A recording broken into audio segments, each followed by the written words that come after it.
Assalamualaikum warahmatullahi wabarakatuh. Berjumpa kembali dengan saya Ibu Dewi pada mata pelajaran Pendidikan Agama Islam.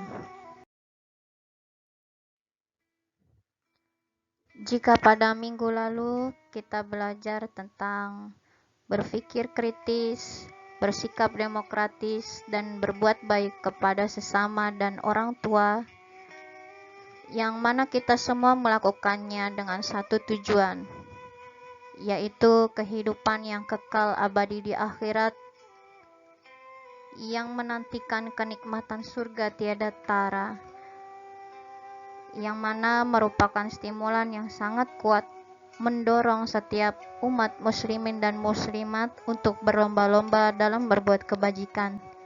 Sementara dahsyatnya siksa neraka adalah pembangkit rasa takut yang paling kuat sehingga manusia berupaya menghindari semua perbuatan tercela agar terhindar dari jilatan siksa api neraka. Baiklah, pada minggu ini kita akan belajar tentang bab beriman kepada hari akhir yang merupakan rukun iman yang kelima. Untuk tujuan pembelajaran silahkan dibaca.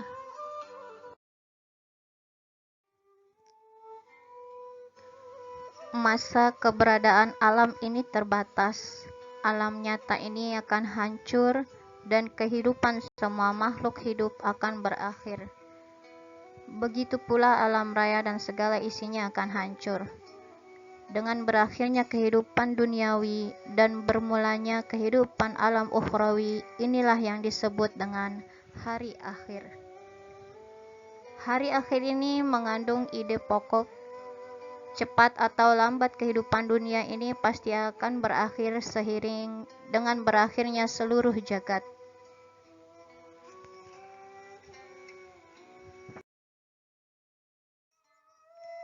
Ada banyak nama yang digunakan oleh Al-Quran untuk menunjuk hari akhir ini, yang lazim menggambarkan suasana dan peristiwa yang terjadi di sekitar atau berkaitan dengan hari akhir tersebut.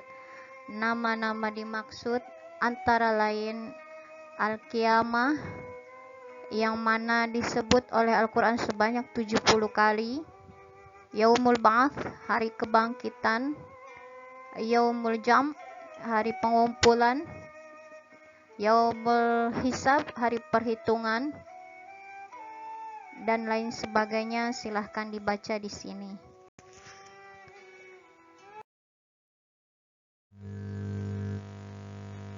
Walaupun oleh para ulama kepercayaan terhadap hari akhir ini diletakkan pada urutan kelima, namun penempatan tersebut sama sekali tidak berarti mengecilkan arti keimanan akan hari akhir tersebut. Bahkan di dalam Al-Quran tidak jarang keimanan terhadap hari akhir itu disebut secara paralel setelah iman kepada Allah. Dengan gaya pengungkapan yang demikian, terasa seakan-akan beriman kepada Allah dan hari akhir adalah mabda dan ma'ad, adalah rukun iman terpenting di antara yang lain.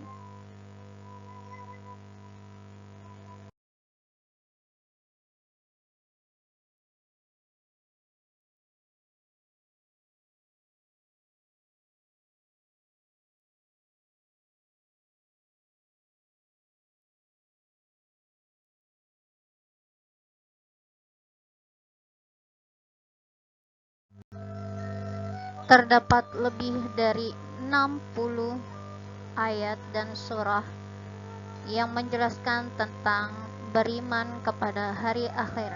Salah satunya adalah surah Al-Zalzalah ayat 7 dan 8.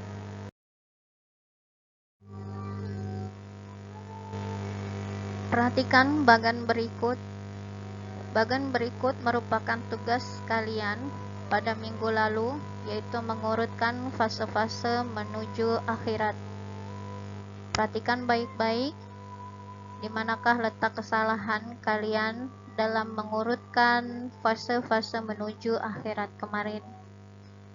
Baik, Dalam hal ini, di hadapan pengadilan Allah di akhirat kelak, manusia akan menghadapi beberapa kemungkinan, yaitu sebuah pengadilan. Setelah berakhirnya kehidupan kita di dunia, maka dimulailah kehidupan kita di alam barzakh, yaitu alam kubur, untuk mempersiapkan diri kita menuju hari akhir, yaitu hari kiamat.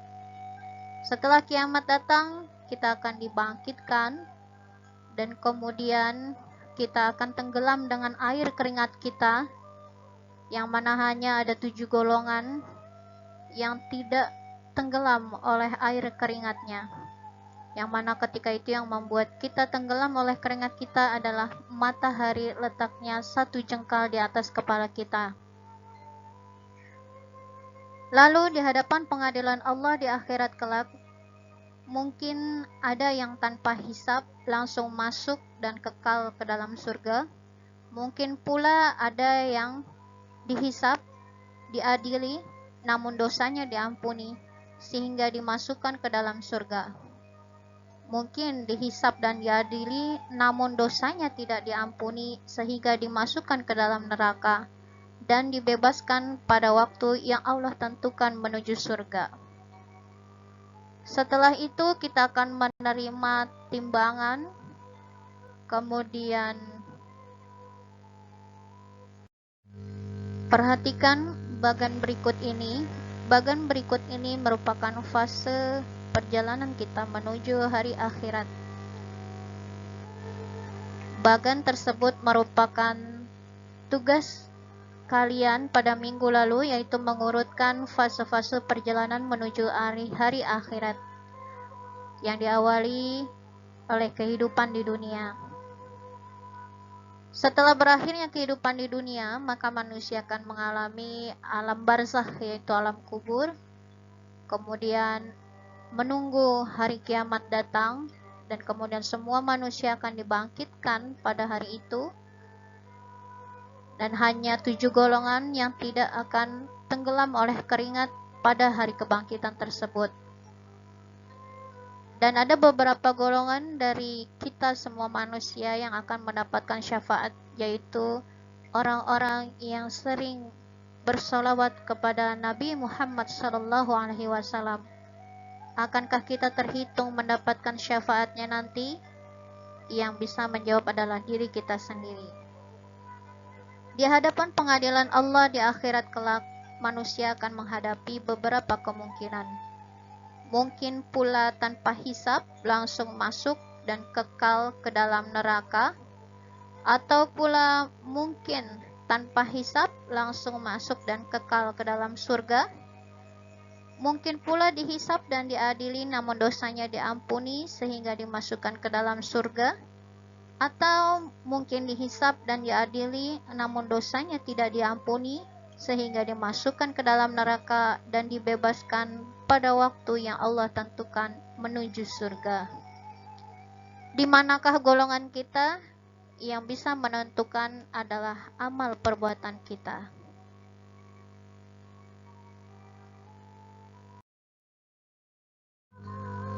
Sedikit Ibu jelaskan tentang pembagian catatan amal.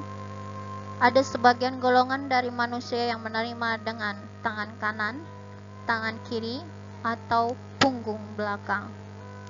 Semuanya tergantung amal ibadah kita. Setelah menerima buku catatan tersebut, kita akan ditimbang buku tersebut manakah yang lebih berat, amal perbuatan baiknya atau buruknya. Dan ketika itu juga akan di-setel video player, kalau bahasa kita ya, tentang video kehidupan kita semasa kita masih hidup.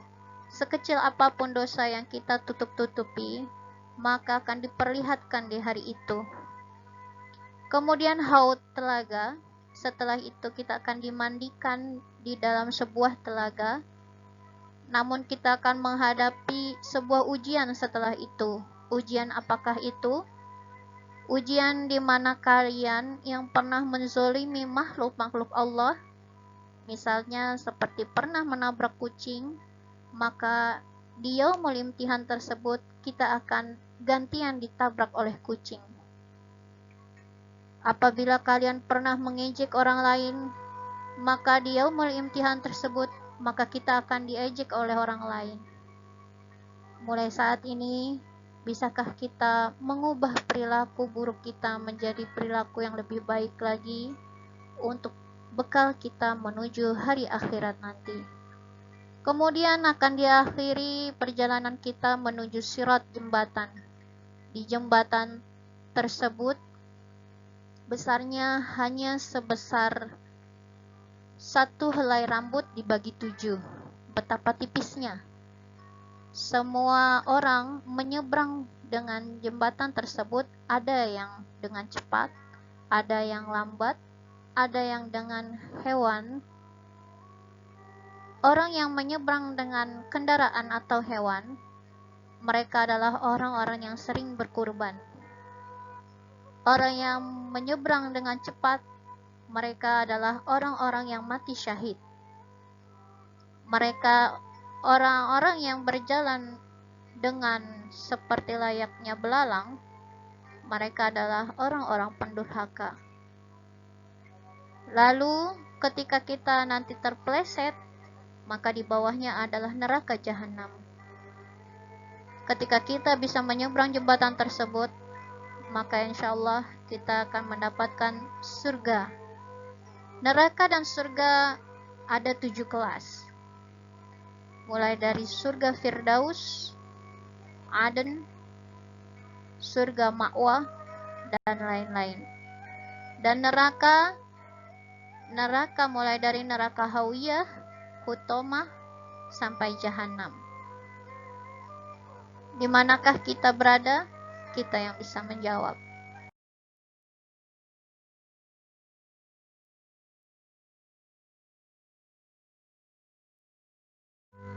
Tanda-tanda kiamat dibagi menjadi 2, kiamat sugro dan kiamat kubro. Kiamat sugro artinya kiamat kecil dan kiamat kubro artinya kiamat besar. Berikut merupakan tanda-tanda kiamat sugro. Silahkan dibaca. Berikut ini adalah tanda-tanda kiamat kubro. Silahkan kalian baca. Setelah ini juga terdapat penjelasan mengenai Imam Mahdi, tentang turunnya Nabi Isa, Dajjal, Dabbah, termasuk Ya'juj dan Ma'juj.